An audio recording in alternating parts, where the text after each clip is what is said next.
இன்று நாம் பார்க்க போவது அதிகாரம் 35.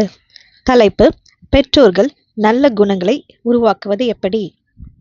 இதற்காக நேரம் எடுத்து சிந்தியுங்கள். உதவியற்ற ஒரு குழந்தையை தேவன் பெற்றோரது கரங்களில் வைக்கிறார். அக்குழந்தை எதையுமே அறியாததாக இருக்கிறது.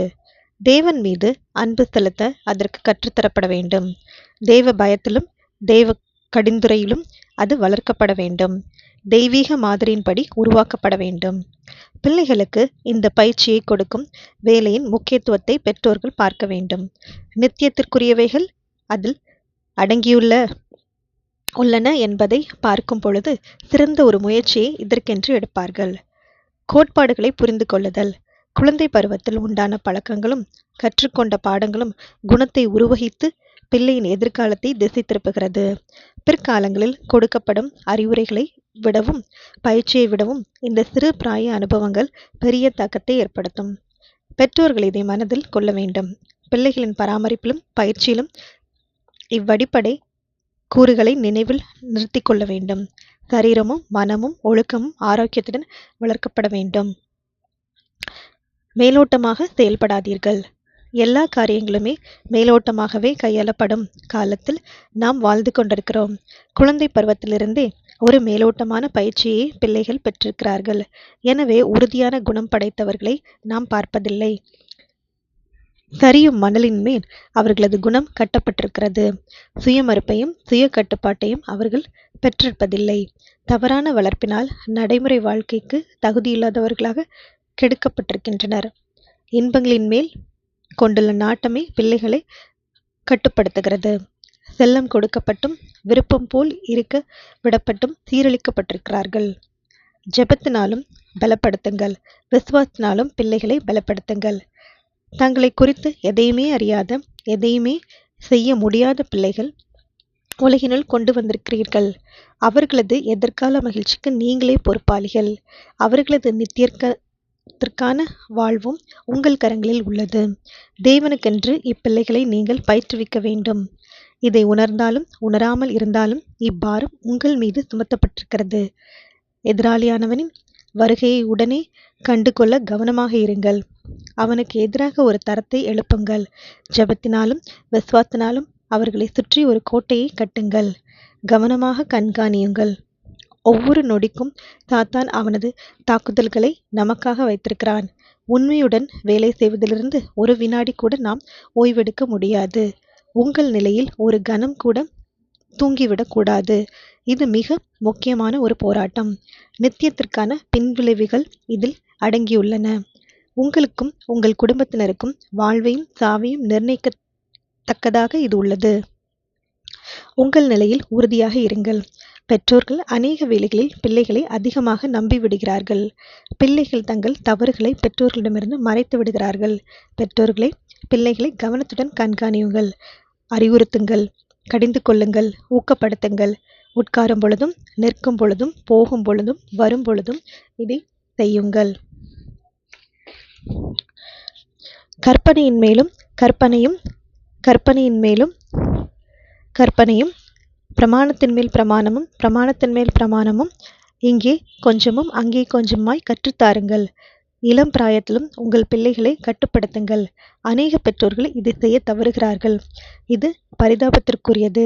பிள்ளைகளின் பராமரிப்பில் உறுதியான நிலைமாறாத முடிவுகளை அவர் எடுப்பதில்லை. பொறுமையுடன் விலையுயர்ந்த விதைகளை விதையுங்கள். ஒரு மனிதன் எதை விதைக்கிறானோ அதையே அறுப்பான். பெற்றோர்களே, உங்கள் பிள்ளைகளின் நட்பை சம்பாதியுங்கள். பொறுமையாக விலைமதிப்பற்ற விதைகளை அன்புடன் விதையுங்கள். திருப்தியுடன் உங்கள் வேலையை செய்யுங்கள். உங்கள் வேலையின் கடினத்தை குறித்து முறையிட்டு கொண்டிருக்காதீர்கள். பொறுமையாக அன்பான கிறிஸ்துவை போன்ற முயற்சிகளினால் ஒரு ஆத்துமாவையாகிலும் நீங்கள் ஆதாயப்படுத்தி கொண்டால் உங்கள் வாழ்வு வீணானதாக இருக்காது. உங்கள் நடத்தையிலும் முகத்திலும் ஒரு சோர்வையும் வெளிப்படுத்தாதீர்கள். ஒரு குணத்தை உருவாக்கும் வேலை உங்களது கரங்களில் கொடுக்கப்பட்டிருக்கிறது.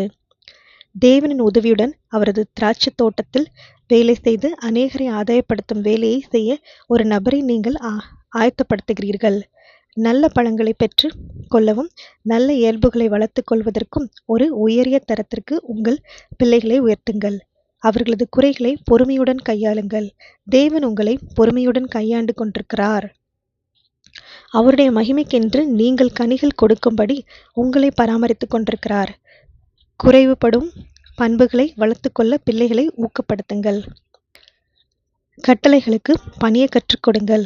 பெற்றோர்களே, விவேகத்துடன் இருங்கள். சட்டத்திட்டங்களுக்கு கீழ்ப்படிய வேண்டும் என்பதை பிள்ளைகளுக்கு சொல்லிக் கொடுங்கள். ஒரு பிள்ளையை அதன் விருப்பத்திற்கு விட்டு திருத்தாமல் அதற்கேற்றபடி நாம் செயல்படுவது அன்பல்ல. அதை தண்டிப்பதற்கு உங்கள் மனம் இடங்கொடுக்காத வகையில் நீங்கள் அதை நேசிப்பதாக நினைத்துக் கொள்ளலாம். தன்னையும் மற்றவர்களையும் உபத்திரவப்படுத்தும் பண்புகளை வளர்த்துக் கொள்வதை அனுமதிப்பது எப்படி அன்பாகும்? இப்படிப்பட்ட அன்பை வீசி எறியுங்கள். உண்மையான அன்பு ஒரு ஆத்துமத்தின் நித்திய நன்மைக்காக செயல்படும். தற்காலிக இன்பத்தை மட்டும் பாராது. பிள்ளைகளை பெற்றோர்கள் உலகினுள் கொண்டு வருகிறார்கள். எந்த ஒரு கிறிஸ்துவ பயிற்சியையும் கலாச்சாரத்தையும் பிள்ளைகளுக்கு கற்றுக் கொடுக்காமல் அவர்களை அசட்டை செய்ய பெற்றோர்களுக்கு என்ன உரிமை இருக்கிறது? பெற்றோர்கள் பொறுப்பாக இருக்க வேண்டும். பிள்ளைகளுக்கு கட்டுப்பாட்டை கற்றுக் கொடுங்கள். அவர்கள் பணிந்து போக வேண்டும் என்பதை சொல்லிக் கொடுங்கள். சரீரம், மனம், ஆவிக்குரிய வளர்ச்சி. சமநிலையான ஒரு குணம் உருவாக்கப்பட வேண்டும். சரீரமும் மனமும் ஆவிக்குரிய கூறுகளும் சேர்ந்தாற்போல் வளர்க்கப்பட வேண்டும். பிள்ளைகள் கண்காணிக்கப்பட்டு பாதுகாக்கப்பட வேண்டும். முழுமையான ஒரு வளர்ச்சியை பெற அவர்கள் ஒரு ஒழுங்கிற்குள்ளாக கொண்டு வரப்பட வேண்டும். இயேசுவானவரின் சரீர வளர்ச்சியும் ஆவிக்குரிய வளர்ச்சியும் நாம் படிக்கிறோம். இயேசுவானவர் ஞானத்திலும் வளர்த்தியிலும் அதிகமாய் விருத்தியடைந்தார். குழந்தை பருவத்திலும் வாலிபத்திலும் சரீர வளர்ச்சி கவனிக்கப்பட வேண்டும். உணவு, குடி, உடை, உடற்பயிற்சி ஆகியவற்றில் பிள்ளைகள் பயிற்றுவிக்கப்பட வேண்டும். இவ்விஷயங்களில் பிள்ளைகள் நல்ல பழக்கங்களை ஏற்படுத்திக் கொள்ள வேண்டும். இதனால் நல்ல ஆரோக்கியத்திற்கான ஒரு சரீர அடித்தளம் போடப்படுகிறது. சரீரம் விசேஷமாக கவனிக்கப்பட வேண்டும். சரீரத்தின் வல்லமைகள் பலவீனமாக்கப்படக்கூடாது. முழுமையாக வளர்க்கப்பட வேண்டும். இதுடன் கூட பிள்ளைகளும் வாலிபரும் நல்ல ஆவிக்குரிய பயிற்சியை பெற்றிருக்க வேண்டும். அப்பொழுது கிறிஸ்துவை போல் ஆவியிலே பலனடைந்தவர்களாக திகழ்வார்கள். ஆரோக்கியம் அறிவையும் ஒழுக்கத்தையும் சார்ந்திருக்கிறது. பிள்ளைகள் ஒழுக்கமாக நடந்து கொள்ள தங்களுக்கிருக்கும் பொறுப்பை உணர வேண்டும். இது அவர்கள் மீது சுமத்தப்பட்டிருக்கிற ஒரு தேவ நியமனமாக இருக்கிறது. தேவ கட்டளைகளுக்கு கீழ்ப்படிவது எப்படி என்பதை அவர்கள் மனதிலும் இதயத்திலும் நீங்கள் பதிய வைக்க வேண்டும். தாங்கள் பெற்றிருந்த சரீரங்களை கொண்டு இதை அவர்கள் செய்தாக வேண்டும்.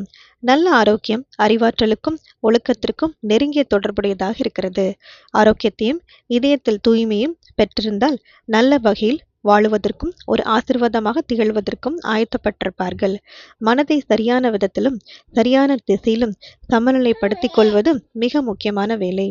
உபத்திரவங்களை சந்திக்கும் சமயங்களில் அவர்கள் எடுக்கும் முடிவுகள் இதை சார்ந்தே இருக்கும். ஆகவே பெற்றோர்களின் மனங்களும் தெளிவாக இருந்தால் அவசியமானதாக இருக்கிறது. தேவையில்லாத கவலையினாலும் குழப்பங்களினாலும் பாரப்பட்டிருக்க கூடாது. நிதானத்துடன் செயல்படுவதற்கு இது ஏதுவாக இருக்கும். சரியான ஞானமும் அன்பும் பிள்ளைகளின் ஒழுக்கத்திற்கும் ஆரோக்கியத்திற்கும் முதலிடம் கொடுக்கும். பெற்றோர்கள் தங்கள் பிள்ளைகளை கட்டுப்படுத்துவது கடினமானதாக மாறிவிட்டது என்று யோசிக்கலாம். அவர்கள் பிள்ளைகளை தவறாக வழிநடத்திய விதமே பெரும்பாலான சூழ்நிலைகளில் இதற்கு காரணமாக இருக்கும். எப்படிப்பட்ட உணவுகளை நாம் பிள்ளைகளுக்கு முன்பாக வைக்கிறோம் என்பதை முக்கியம்.